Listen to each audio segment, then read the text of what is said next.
Hey guys, Steven here, Fanatic Perspective. Another episode with John Tran. John, how you doing, man? Your beard looking great. It's coming in. It's coming It's in. coming in, man. I see you. I see you. Welcome to the club, brother. I appreciate it. I wanted to get on with you today just to chit chat. Tom Herman's been on the circuit, if you will, and I want to give him a lot of credit just for going around and promoting Texas football, keeping things upbeat, talking about the community, promoting Sam Ellinger, the COVID-19 cause. We have the link in the description below. Congratulations to General Ellinger for crossing the $100,000 plateau for donations. I've seen him over at Austin Pets Alive and other charitable donations. Tom Herman over at the food bank. So he's done a good job of being out there. I saw him on Orange Bloods 24/7. I haven't been able to keep up with every single one, but he was even on our own local Austin news, doing web chats and just keeping everybody informed and engaged. And so there's been some interesting things that have come out that John and I wanted to speak on based upon what's the recent news, and all of what we're speaking on is assuming we will have a football season. Obviously, that is very much in flux, and it's a very fluid situation right now. But our conversation is just assuming right now we're having a normal football season. So, John, before we get into there's two big things I want to hit on. But before we get into that, I want to give a quick shout out to our video sponsors, Bosses Ranch. Guys, I got my bosses here as always. Check them out. HEB, cold produce section. It's a wonderful product. I say it every single time in these videos. I have a cool announcement for them coming on a future video that I'm still kind of getting together, but we are going to announce some news regarding Bosses Spicy Red River Ranch flavor, named after the Red River rivalry with Hmm. Oklahoma. These guys are Texas fans. They're small business owners, so go out, HEB. No one's handled the COVID-19 crisis better than HEB has, and No one. they are exclusively there in the cold produce section, Boss's Ranch. So, John, first thing that I wanted to kind of chit chat with you on what was the position changes, right? Hmm. And we've talked about it some before, but we really want to go into detail here. And the exercise I wanted to do with you was, uh, let's pick a guy. Who do you, in your opinion, I'll start here with you if you're cool with this. Of the position changes we've heard, we've got Overshawn to Will, we've got Anthony Cook to the nickel, Chris Adamora to the nickel, if you want to call that a position change, Malcolm Epps to tight end, Jordan Whittington moving from running back to the slot. We've got Reese Laytow moving from tight end to the jack position, or hybrid defensive end, if you will. Obviously, Joseph Osai and Byron Vaughns have been labeled at the jack position. With those position changes, which one do you think will be the most impactful right off the bat this coming football season? Well, I mean, the obvious choice would probably be Overshown because, we saw the writings on the wall last year of how well he played that position. But I'm going to go with Jordan Whittington. I think it's just a natural. He's just a natural athlete, and he was the jack of all trades for Cuero. So him moving over to the slot, plus we both think that he's going to be like an Alvin Kamara type here, where he's going to be running the ball, he's going to be passing the ball, he's going to be doing everything. He's going to be their little jackknife as well. So he already knows that position, so it's going to be an easy transition for him to break the depth chart. Yeah, Jake Smith is probably the starter right now in the slot. But Yep. I mean, he had his issues last year. But I think it's more on his mental issues between the years because his talent is there. He's a fantastic slot receiver and he's a fantastic receiver. He had what, 6 touchdowns as a Hmm. freshman. So Yeah. he had great moments of Hmm. productivity, but like you said, the consistency and some of the stuff from a confidence standpoint, Jake Smith did struggle with his freshman year. Yeah, and I think it going back to Whittington. I think if he comes back 100% from the surgery, and he's himself. We saw a little glimpse of it during the spring game last year. So I Yeah, mean, that was just a couple plays that we saw that that was the we most. To your point, that yeah. was the most Jordan Whittington us as Texas fans have seen of him Hmm. because he played a little bit in the Louisiana Tech game, caught a couple balls out of the backfield, and that was it. That was a wrap for the season. So in terms of what we've seen, to your point, I think I'm glad you brought that up. We're really kind of going off of what we saw last spring, and that was when he was exclusively at the tailback position. Yeah, but I do think it's an easy transition for him because he has played that position before. So I think for him to crack the depth chart and actually be successful at that position, I think that he'll probably be a natural position change for him. Guys, please chime in the comments with who your picks are for biggest impact in terms of players that have changed positions during this offseason. Love to hear from y'all, and I encourage it. Great pick with Jordan Whittington, and to your point, that's what we recruited him for originally, was as a wide receiver, was to be that hybrid, whether it's Alvin Kamara you use an example of, or I think of Curtis Samuel when he was at Ohio State. Just versatility, right? Even as a kick returner on special teams, I don't even count him out there in terms of kickoff returns. Yeah, we have him fourth on the depth chart for that. So yeah, right now, but and we'll get into some of the depth chart talk at the end of the video. But I just see so much potential with, and when I say potential too, of not even overusing the player, but using him in the most effective manner possible. Because now when you have a Bijan Robinson, a Keontae Ingram, Roshan Johnson, Jake Smith, all these guys that are also very, very versatile as runners and catchers of the football, Jordan Whittington can complement all of those facets. So good pick there. My pick is going to be Malcolm Epps moving to tight end, specifically flex tight end, which is a position we really haven't seen here utilized too often. We tried it with, I don't know if y'all remember MJ McFarland in the early 2000s, and then another guy we had that had success here at Texas is Jermichael Finley. Now, Malcolm Epps in his redshirt freshman season, it was a little bit of a struggle early on there, especially at playing behind Colin Johnson on the outside and struggling with some route running things, struggling with making some of the more athletic catches with his athleticism and his size, and the lack of physicality, getting pushed around by smaller guys. It was frustrating. But we know he has big time talent with a big time frame. And I think we are also aware of how much the coaches believe in Malcolm and his teammates, specifically Sam Ellinger, because I kept saying it, even when Sam threw a couple interceptions that were more wide receiver era in terms of Malcolm Epps, I'm like, wow, he's still working to him, right? And his progress, like he wants to get him the football. And I think we saw the fruits of that later in the season. Malcolm Epps started getting a couple touchdowns, his confidence started getting up. And I think him moving over to this position, I know a lot of you will come in and say, well, Steve, if the brother was getting pushed around on the outside, when he goes inside at tight end, he's going to be asked to block a little bit more.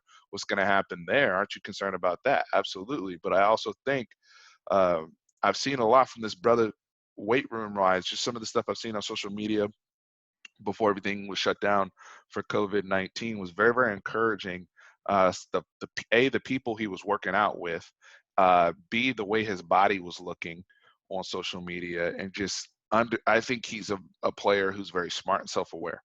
And I think Malcolm Epps knows he needs to be more physical, and I think he started scratching the surface on the type of player, the type of red zone threat. Because the last thing I'll say before I hand it back over to you, Tran, what does Malcolm Epps look like in Mike Yurcich's interpretation of our offense? We saw what Malcolm Epps looked like there, but when we have a flex tight end, and I look at Mike Yurcich as like a guy who's like a mad scientist and might want to have some fun and do some really, really cool, creative things matchup-wise with the Malcolm Epps. I'm excited to see the possibilities of that. Yeah, so one thing I want to piggyback on is the fact of the position change with the coaching change. What if you guys aren't watching the whiteboard session with Mike Yurcich, you need to be tuning in if you're a Texas fan. Yeah, he's doing those on Twitter. Fantastic. Follow him on Twitter. Absolutely, yeah. agree. how he breaks it down, and even just to watch it for his accent, it's fantastic. Like, and one thing that I've noticed in the past couple of videos is he definitely touches on the flex tight end, showing how he's reading the linebacker, whether the linebacker. So he has to understand whether where the where the linebacker is going to be in zone or if it's in man, on where to sit down in the route, and he focuses specifically on that. And it's always over the middle. And who's the one person that Sam trusts the most right now in this offense? Would you say it'd be Malcolm Epps? Do you think he trusts him the most? Rust, it's either Epps or Eagles or Brendan Eagles. Yeah. So, and he's a big target, and if he puts on that weight, keeps working hard in the gym, he's got that attitude. He's got that the attitude that I talk about for quarterbacks that you have to have, that the guy that you want to go to war with. We saw in the video with Colin Johnson where they were playing the Horns, him just talking trash. He no matter what, he's going to have that confidence. Another thing I want to touch on it with him is that us as fans, we got to stop comparing him to backups, to our stars. So we expected him to be Colin Johnson 2.0. And, Yeah, it's really hard to replicate what Colin Johnson did for us. He has that link. That's where the comparison should drop. We should utilize his talents differently than what we could utilize for Colin. I agree, man. And it's very well said in terms of utilizing the player to their strengths and where their position fit lies, not just because they look like another player or they remind you of another player. So it's like, let's try to, pigeonhole them into that. So Yeah. I really, really like that. Look, I also want to make this point regarding the tight end group. In my opinion, Tran, the tight end group on Texas for 2020 is the most underrated position group currently that I'm looking at on this roster, period. Okay. We have not, I think it's slept on. We're not talking enough about the returning production we have there with a senior in Cade Brewer. Yes, he's had some injury issues and been banged up, but he's also been productive when he's been on the field, and he's progressed his body wise. We talked about some of the body. We're going to talk more about the body stuff in a second, but he came in here at 220, 223, I think it was, when he came out of Lake Travis, and he's been at 250 the last couple years. Mm-hmm. And you can see that physical maturation of Cade Brewer. He's another guy. I mean, you just asked me who does Sam Ehlinger trust. Cade Brewer might actually be Yeah. at the top of that list. Yep. Come to think of it. So when you look at what we already get from a returning starter standpoint, and then Jarrett Wiley played a lot of football last year. I just talked about Tom Herman doing the circuit. Tom Herman, for those who didn't hear, referenced Jarrett Wiley in Pacific, saying that he's going to play on Sundays. Why is that a big deal? This young man, when he was at Temple, was a quarterback and played as a true freshman at a completely different position at tight end. And look, the first half of the season, he was getting his ass whooped. Let's be honest, right? Let's keep it a buck on this channel. He was getting his ass whooped, right? But we see, and we've only really seen him in more of a primary blocking role. But how can you not get excited with how Jarrett Wiley finished the season? Some of those big ass runs you saw in the Utah game were behind number 18, right? And seeing some of the things he can do as a run blocking tight end, you already know with the athleticism that he has from playing quarterback, football IQ, the pass catching stuff's going to come. I think just by nature of it. Now they have Malcolm Epps moving to that role of being the red zone, the flex tight end target. Jarrett Wiley's going to be that big pit bull there at tight end, and then you have the veteran in Cade Brewer. Not to mention you have a Braden Liebrook. Yeah, I was gonna say you're missing one other guy too. Yeah, he's a four-string tight end who was a U.S. Under Armour All-American coming out right just a year ago. So that's actually a low-key, very deep group, and especially looking at position change I just mentioned, Reese Latow moving over to the defensive side of the ball, who came in with Cade Brewer. There's a reason why that happened, right? When you're not putting him on the field over Jarrett Wiley at this point, especially the growth that Jarrett Wiley showed in a very quick period of time with game reps. We're not even talking about how they looked in practice that we haven't seen. Like, we can make that argument with guys like a Tyler Johnson or Christian Jones because we haven't seen it, but people tell me, and from what we've read, that they've made some growth, what I'm saying, in practice. Mhm. We actually got to see Jared Wiley get his ass whooped and then get better and then Yep. grow and then become a person of strength by the time the bowl game rolled around. That's the type of development that excites me about this position group.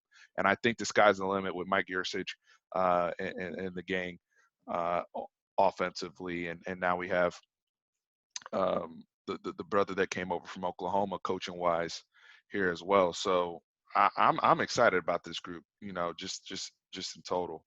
Um, Talk to me about the Anthony Cook and the Chris Adamora playing the spur position or the nickel position now that we have.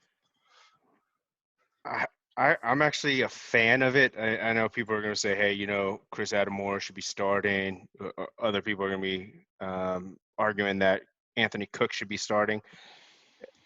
I mean, they in this league, they're going to get their reps. It doesn't really matter. It's just on paper now who's starting. It doesn't. They may get the same amount of reps, and plus, styles make fights, right? So I Well think said. you brought this up before we started actually filming. Was, hey, are we going to throw Anthony Cook out there against Kansas State? No, we're probably gonna throw the more physical one out there. So we'll throw out Adamora to guard the tight end. If we're guarding, let's say, Oklahoma State, and we need to guard the slot on that, both of them are gonna play, but Anthony Cook's probably gonna be the better In of the terms of two his in that. Yes, assignment, yes, yeah, you're correct. probably going to focus more on Anthony Cook. Yeah. So I mean, I don't really care who starts at that point. I think we have really good. Just looking at the depth chart, we have really good depth, honestly, at every single position, and that's what makes me so excited about this season. Hopefully, I it comes to fruition. I think with Anthony Cook, whether it's um, Jay Valai or Chris Ash coaching those guys, and just the same thing I was referencing earlier with Jay Bolware and the tight end group. I'm curious to see with this new staff what they're looking for coming in week to week, what they want to see, especially with position battles that are going to be close. I expect the Anthony Cook, Chris Adamora battle to be close, unless one of them becomes a star, right? Yeah. There's always, like, if somebody breaks out and becomes a legit star, then that's a different conversation. But, body-wise, you look at Chris Adamora at 212, and it's like, okay, could we go the bigger nickel route like we did with PJ Locke? And it's almost like an extra, like, linebacker, if you will, that can guard other positions, or do you go with a traditional slot corner where, to me, hip wise, Anthony Cook fits that mold? And I like Anthony Cook because he's scrappy too. I want my corners to be assholes. I tell you that all the time. You know what I'm saying? I want them to be able to hand fight, talk It's the shit, greatest be position scrappy. ever. Absolutely. And so You can get burnt 7 I get times in that a with row. Anthony Cook. That's what I want, right? So it's like, but like you said it, but no, you couldn't say it better. Styles make fights, and I think that's ultimately how this thing will start, and then we'll see if somebody separates themselves. The last part of the video I want to go into is the roster in general. So for those who don't know, the rosters were updated with obviously adding in the spring guys. They're getting jersey numbers now, and weights. We've had some weight changes, some good, some concerning. Tran, how do you want to start this off? Do you want to start with the ones that impressed you, the ones that are concerning, and then concerning from a standpoint of they need to gain more weight or they need to lose more weight? I'll put that ball in your court. Let's start with the bad first. So let's start with the people who gain too much weight and I think need to be down a little bit for playing for their playing weight. So let's start with that. Your number one that drew up big red flags for you was Keontae Ingram. So Keontae Ingram came in according to this, and guys, if somebody knows for sure, I don't know. So this is just me speculating, but I'm I think this weight was taken at the conclusion of winter conditioning before school was abruptly released, if that Mhm. makes sense. Now, if it because I don't see how they can trust people's weights right now in quarantine. I'm pretty sure you got to weigh in front of the coaching staff for them Yeah. to record these numbers. So if I'm wrong on that, or if y'all have read on Orange Bloods or a different site, please correct me in the comments. I welcome it. But I'm going to go with that assumption. And so for me to see Keontae Ingram come in at 235, and he was 220 last year, that's concerning for me. I think that's too heavy a weight for him, considering the way he plays running back, and the style in which he runs. And I started to see more of those explosive runs, particularly even in the bowl game, where he started running away from people. And I think with us, there's two ways you could look at it. You could say, hey, well, Steve, is the weight as much a concern if he's not going to be getting as many touches, or the touches will all be monitored because you're adding a Bijan Robinson to the room, Jordan Whittington's back. There's going to be a lot more people touching the football, so we're not asking him to carry the ball like we did with Deonta Foreman. But I would also argue I want him as light as possible, still able to have that strength to break tackles, because if he's getting less touches, I want him to have more explosive runs. And that's where I'm at with that. So So what was 15 concerning to pound me? weight, Yeah. 15-pound weight Go gain ahead. is a Sorry. concern. No, go ahead. Yeah. So it was concerning for me when from his freshman to sophomore year, he went from 205 to 220. And Yep, even you before said his that knee, then. yeah, even before his knee injury, I was saying that's really bad on your joints, especially a running back who has taken a lot of hits over his career. Now, if you're bumping up another 15 pounds off of a season where you were dealing with a knee injury constantly, it's just not good for your joints. So, I think a good playing weight for him is around 220, 225. So I would like it. If these are legit numbers, I would like to see him about 10 pounds, 10 to 15 pounds lighter. Who's the next one we have on the list? We have Tope. So Tope didn't gain weight, but he's still at 350. Yeah. Uh, and granted, look, I think it was him that they used as an example of, well, he's only got, I think, 14% body fat or something, which is insane at that size. That's crazy. Yeah. But if Tope's ever gonna do anything, I think he's got to come down a smidge. I mean, what are your thoughts there? I think he does. I'm right now looking up what the average offensive NFL lineman weight is, just to see. Just for reference Yeah. purposes. Yeah, I mean, and look, again, during this time, I tell you all the time, whether it's on the live chats where we have these conversation guys, or Trey and I talking on the phone, I, I worry about the linemen during this quarantine more than anybody else, because it's their bodies at this point, it can lead to injury if they have to play a certain Hmm. amount. And I worry about the conditioning aspect. And it's tough. I think it's tough trying to keep the weight on. And I think for some brothers, it's tough trying to keep the weight off. And when you're not around other players or in the nutrition program, I think things can go very south very quickly. Yeah. Yeah. Especially if you head home, mom's home cooking, you're not going to turn it down. Absolutely. From what I looked up to, the average NFL weight is 315. So Yeah, that's he's been at 350 now for 2 seasons. So yeah, but Tope, again, he didn't gain weight, but it mhm. is concerning. What about your guy? So your favorite, I think I can make the argument your favorite player on the football team is Keandre Coburn. Yes. So I And think I think he went up 10 pounds from 340 to 350. It's just one thing that just really caught my eye about him. I always bring it up is just his hustle and the way he moved and caught one of Georgia's running backs from behind, got a shoelace tackle on him just from the effort. I was like, that he did that at 340. Yeah. When you're talking about 340 to 350, you're like, oh, it's only 10 pounds, but it does add up. And I mean, I want him as fast as possible.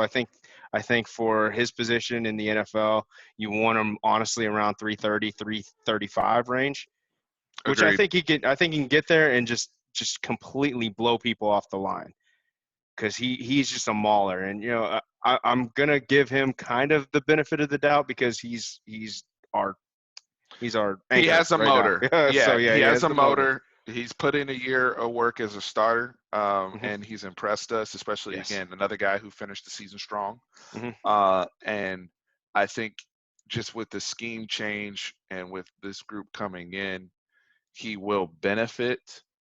Um, whether it's Mark Hagan helping him out in there, Oscar Ja, or whatever their combination is going to be. But um, and being older and still having that motor and that his natural energy that he brings to our football team. He's one of Hmm. our energizer bunnies.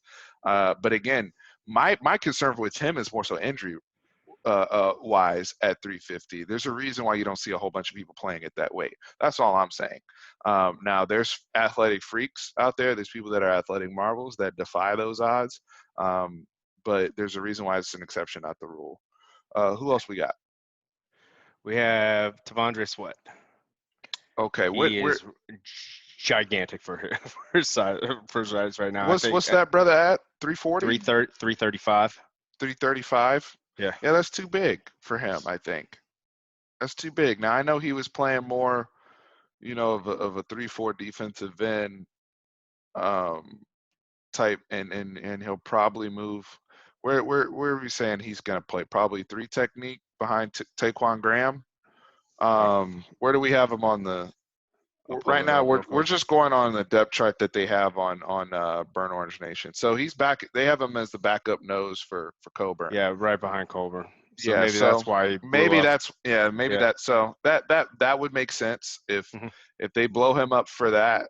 It's just that he was mixing around in between. And I think he's another guy that can be a very explosive athlete on the interior. So I don't understand why they have to be so big. Um, and I don't the drop off after those two is substantial if they get hurt. That's the other thing because it's a rotation, so they're both going to play, right? Hmm. So I'm very curious to see. Now we're also not factoring in weight that gets shaved off during the summer, weight Yeah. that may have been shaved off during spring, because and that's another thing we have to talk about, right? Is what other position changes might we have seen If we had this. if we Yeah. had spring practice, Yeah. right? Because that's where a lot of times those conversations get had, or people go and enter the portal, right? It's like, hey, either you got to go play wide receiver or peace, right? Yeah. It gets real. It gets real in the spring. It really does, because these players know who's gonna, they know, right? The writing's on the wall, and so in a lot of cases, same thing can happen um, from a weight perspective, right? It's like, all right, I'm trying out this thing. I was gonna see if I could play spring ball at 340. That's not for me. Let me try to get it down, and you have that time to play with it, but now we don't. Yeah, we don't know. We don't, right? So it's a concern. So, Anyone else we need to yeah, mention? I mean, just I guess couple call outs is Joseph Osai going up 10 pounds and also Brendan Eagles going up 10 pounds as well. Let's But start Brennan Eagles first. yeah. He goes from he went up 5 because I think he was at 225 Oh, when he was he went at to 220? I thought it was yeah, 220. Okay. and then he went up to 230. And you were talking about when we were doing our prep for Yeah. this.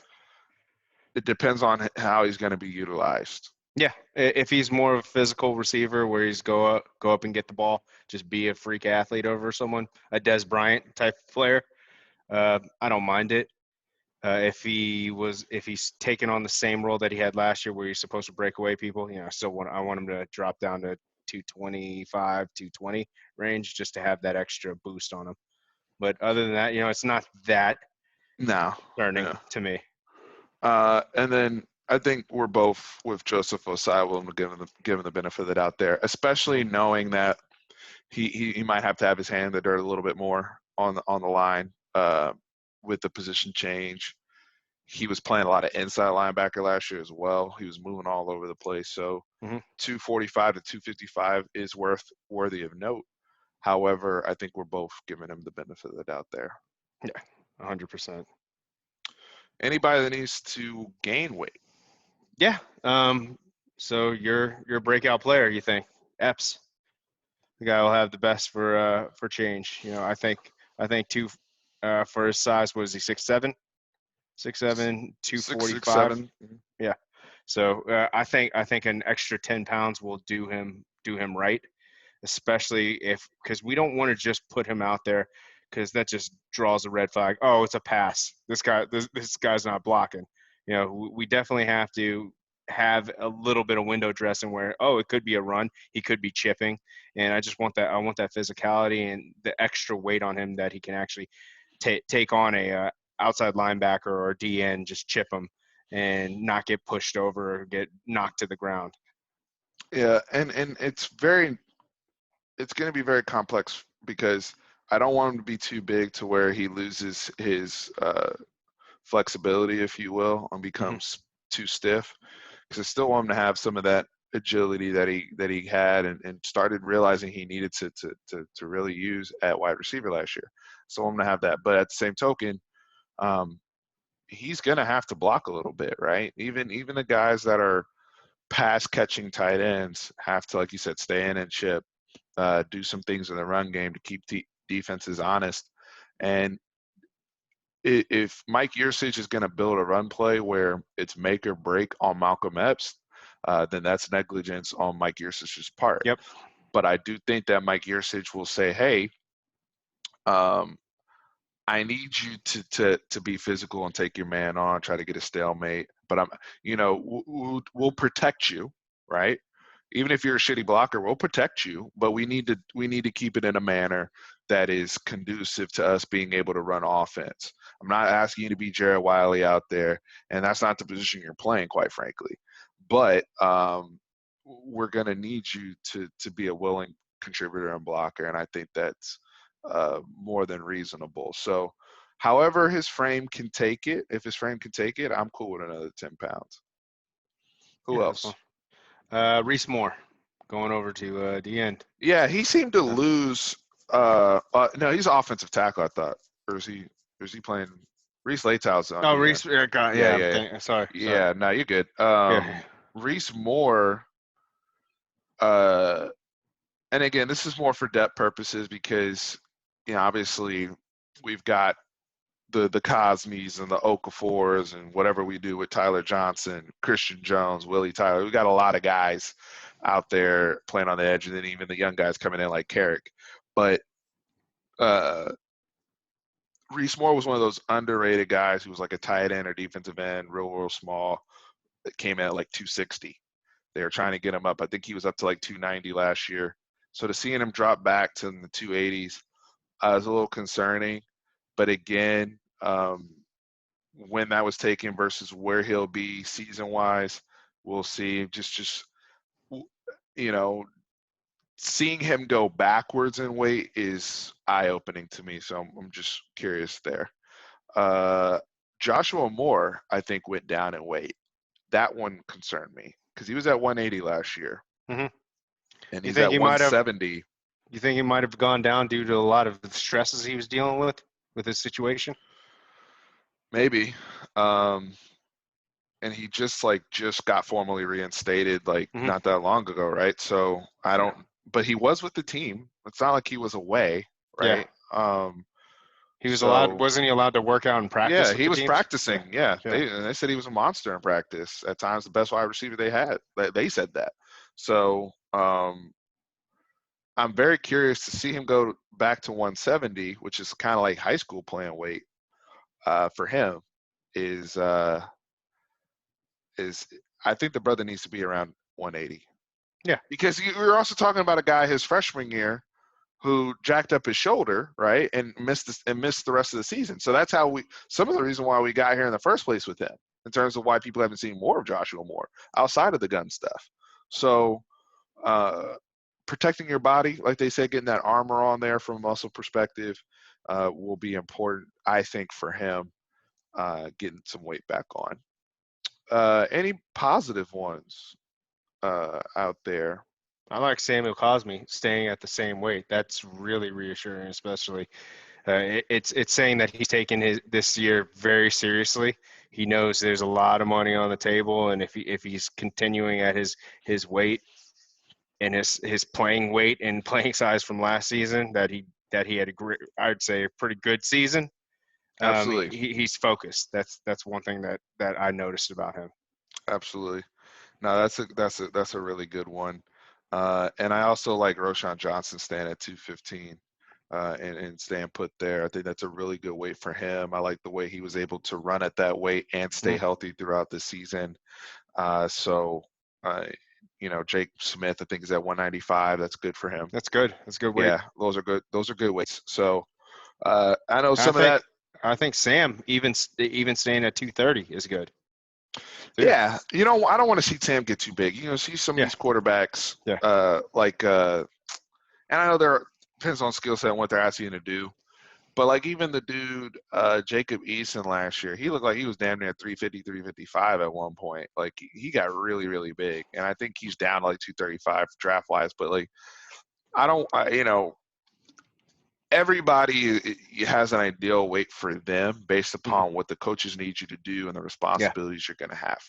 Get all that. But with Sam having a dual threat responsibility, I think staying at that 230 weight is good for him, hmm and the best weight he needs to be at in order for him to stay healthy is is I think so too. is imperative for us. Man, I appreciated this combo, man, syncing up with you and getting to see your new beard.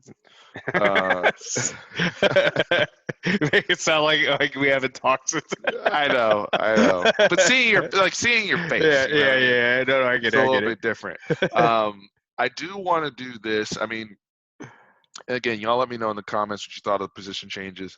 If there's any weights that stood out to you. I know a lot of people on social media were talking about Coburn in particular, but there's some others that we identified here that I think are worthy of conversation as well. But as we obviously just await to hear how things will shake out. When we talk football here, we'll talk as assuming we're going to have a season. Now, from a sports perspective, Trent, you have a son named after this gentleman. Yes, I Uh, cannot wait. By the way, I know where you're going with this. I know I cannot wait. We were thinking about doing this chat tomorrow, but we're not doing it for that. Honestly, I think what we'll do, and I'm making this decision as we're recording real time. I think what we want to do is let's watch. So they're doing it. It's 10 episodes, hmm and for those who don't know, what we're talking about the Last Dance, the Michael Jordan Can't wait. Chicago Bulls documentary. They got a film crew and filmed the entire final season of Phil, Scotty, Michael, Steve Kerr, Dennis Rodman, the whole gang, and everything. Total film crew. We all are suckers for reality TV, hmm right? And especially as sports fans. So if you like sports, you like reality TV. And this is going to be an incredible docu-series. It's 10 parts. ESPN's going to be doing 2 episodes, I believe, every Sunday night for the next month. So I think what we'll do is we'll watch episodes 1 and 2, um, and then we'll just record our reactions after we see them, and just keep that content. So a little Last Dance series that I want to start up. If you're cool with that, Tran. I'm down with it. I am so excited about this. I was excited about this 2 years ago when they first announced it. I know, and here we are, man. The I fact know. we had to wait 2 years. So, just as a sports fan, already seeing some of the little snippets they've put out there, and the perspectives that they'll have. So we'll get into more of this when we talk Tran about it afterwards. But excited to do that with Yeah. you, knowing how big of a Michael Jordan fan you are. Like I said, I'm not The lying. funny His thing is, son is named Jordan. yeah, the funny thing is, no one would like Jordan if they knew Jordan. Like, no And one would that's what like. we're about to get Yeah, yeah, into, I man. know. That's so great. I can't wait. Well, guys, like I said at the beginning, thank you to our video sponsors, Bosses Ranch. Check them out, Always. HEB, Cold Produce, Red River Ranch especially. These guys are incredible. And thank you, Tram, for jumping on as No, thank you well. for having me. Always. Absolutely. And, like, comment, subscribe.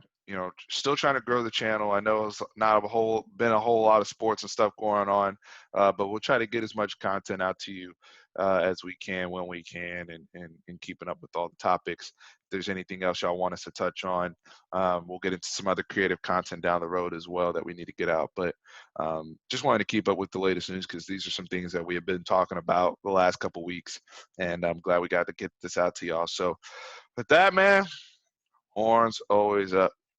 Stay Peace, safe, y'all. everyone.